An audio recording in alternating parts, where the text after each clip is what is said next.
disappearance of class distinctions and the solidarity of all interests in the economic process. National, the conception of the nation's welfare as the supreme concern, with the policy that everything shall contribute to this end, and every person must do some useful work.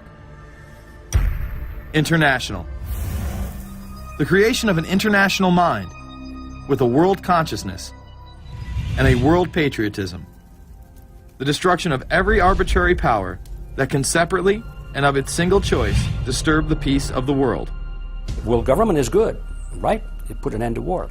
Well, it could put an end to war because you just only have one dictator. I think Adolf Hitler had that in mind. He wanted a world government too, with himself as the master leader. Many have regarded Hitler as the apex of evil, a true heart of darkness. But how many people know that Hitler had his own vision of a new world order? Hitler had been promoted by the establishment. He graced the cover of Time magazine many times and was their Man of the Year twice. His vision was simple: unify Europe and then the world.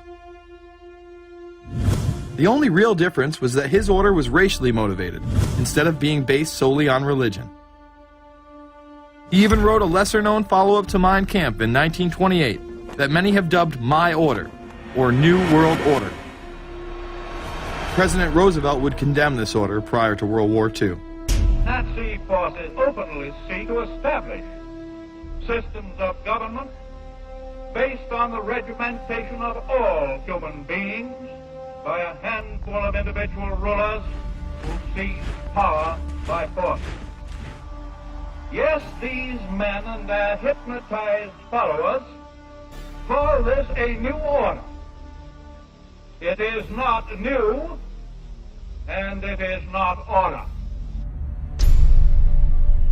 The idea of globalization was so prominent in Nazi ideology that the 1936 Berlin Games would be the first time that the Olympic rings would be displayed prominently and promoted in order to glorify the Third Reich.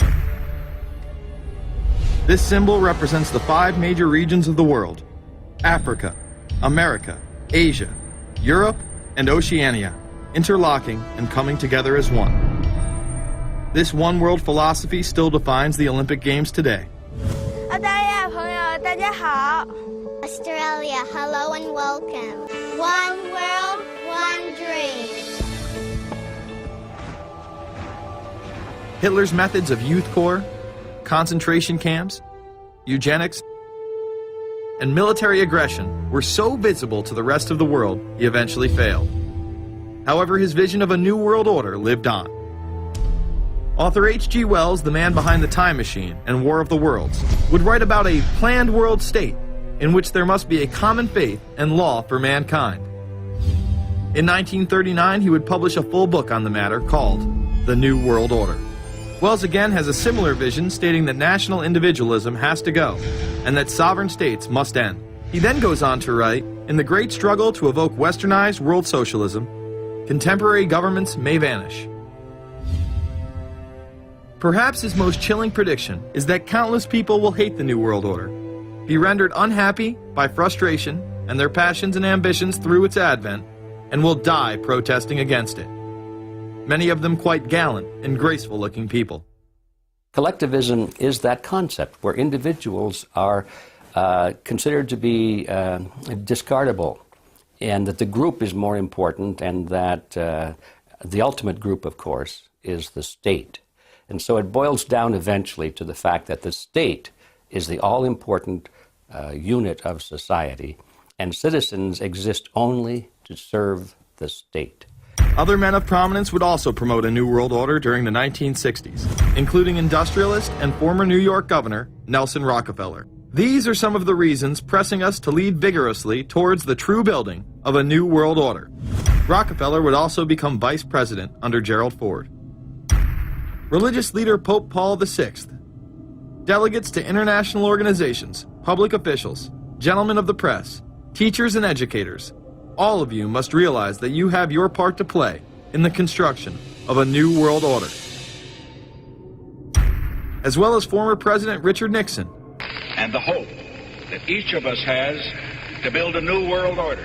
However, Nixon was largely a mouthpiece for his most dominant advisor, Secretary of State Henry Kissinger.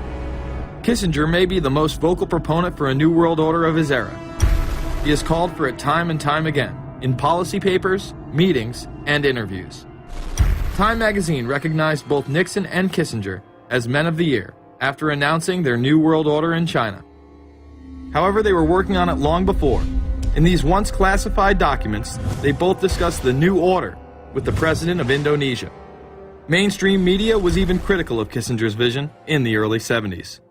In ragged, spasmodic fashion, a new world order is coming into being, but it looks less and less like the world order that Mr. Kissinger had constructed in his own mind. Kissinger's new world order would fall under the radar for some time. However, it saw a vast revival during the first Bush administration. Here is Brent Scowcroft, former vice chairman of Kissinger Associates and former national security advisor under both Ford and Bush Sr., as he discusses the new world order. Looking at the subtitle this morning, "Are we ready for the New World Order?" gives me something of the shudders. That phrase, New World Order, I'm afraid I'm partly responsible for resurrecting. To me, what that symbolized was perhaps a fundamental change in the character of our response to national security issues. Here, Charlie Rose asked Scowcroft, Kissinger, and former national security advisor Zbigniew Brzezinski if we are living in a new world order. Where are we as we think about this time in American foreign policy? Are we at a special moment which is being redefined? Or are we creating a new world order? We're at a moment when the international system is in a period of change like we haven't seen for several hundred years.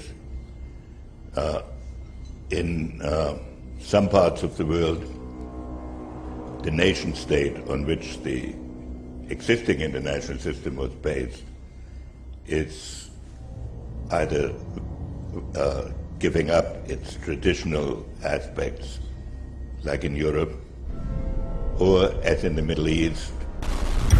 George H.W. Bush would campaign for a new world order like no other president before him. He would openly discuss it during his State of the Union address. What is at stake is more than one small country. It is a big idea, a new world order, where diverse nations are drawn together in common cause to achieve the universal aspirations of mankind. Again, a unified Europe was a major goal in creating this order. With few exceptions, the world now stands as one. A year and a half ago, in Germany, I said that our goal was a Europe whole and free. Tonight, Germany is united. Europe has become whole and free. The world can therefore seize this opportunity to fulfill the long-held promise of a new world order. We can find meaning and reward by serving some higher purpose than ourselves. A shining purpose, the illumination of 1,000 points of light. Bush Sr. and his administration would tour and promote this agenda across the board at any given opportunity. The President has spoken often of a new world order. And we have an unprecedented opportunity to build a new era of peace and prosperity here and abroad, to build a new world order. It's my understanding, I think, that the President, and I don't know the context of how it came up in his speech last night in New York, said that China must be a part of the new world order. I guess I would like to ask you how you envision China fitting into the new world order. It is a country that we are going to have relationships with by virtue of its geopolitical importance. American officials say breaking down regional and national barriers to the flow of goods and services would represent a spectacular benefit to economies around the world. We are building a new world order. Bush would actually make a commencement address at Maxwell Air Force Base declaring the birth of this order. And that's why I wanted to speak to you today about the new world taking shape around us, about the prospects for a new world order now within our reach. In the coming weeks,